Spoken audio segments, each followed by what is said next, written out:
This is a production that normally you pay 50 up to 100,000 US to be in it. We managed to negotiate down to 18,000. I don't even know if the others managed to get it down to that. In terms of my responsibility as president, I can sign up to 5 million. And based on the advice from marketing, we thought this had the international value, and I signed it.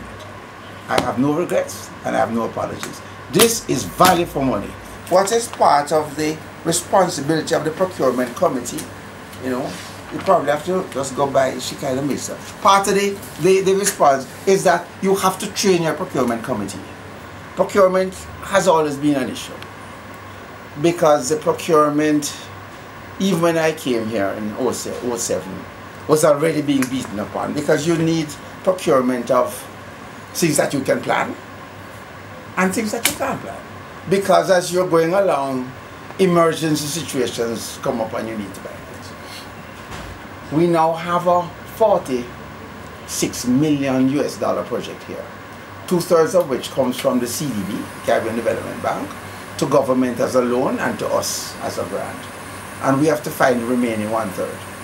Big project. If you drive around, you see major laboratory, upgrade, buildings, etc. Some mischievous person who wants to contract the whole thing or take on the whole thing writes to the office of the contractor general to say we're having two procurement committees. We in turn respond to the contractor general to say, look, we want to have these two arms because of the load, and then come to the committee. They said, okay, no problem. It went to the National Contracts Commission, no problem. We're functioning like this. Yet a committee of investigation takes this as an issue. So we got a member of the NCC, all right, and former member of, must be Ministry of Transport and so on, and Mr. Milton Hadley, to come in, well known, you know, to come in and train. He happens to be the husband of one of the members of the committee as well. But that's irrelevant. She didn't have anything to do with it.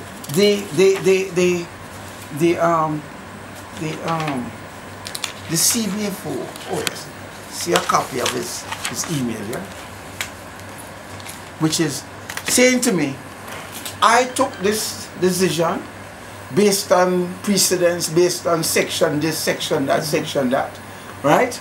And he was to come in and do a 2-day, you know, training, which was done, and based on this section that, there was no need for it to go through procurement. He could have contracted it through the HR. It's a 2-day thing. It's less than 275,000, which you don't need to go to anything about.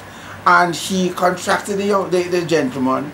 He did the work and he was paid directly.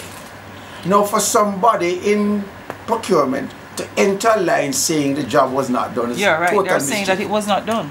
Total mistake. So the workshop was conducted? Of course, the man. That is the CBFO. I don't even have anything to do with it, you know. The man did it and then told me about it because he didn't even have to come to me. It's 240,000, right? Read his email. So why are they saying they can't find any evidence that the workshop was done any at all?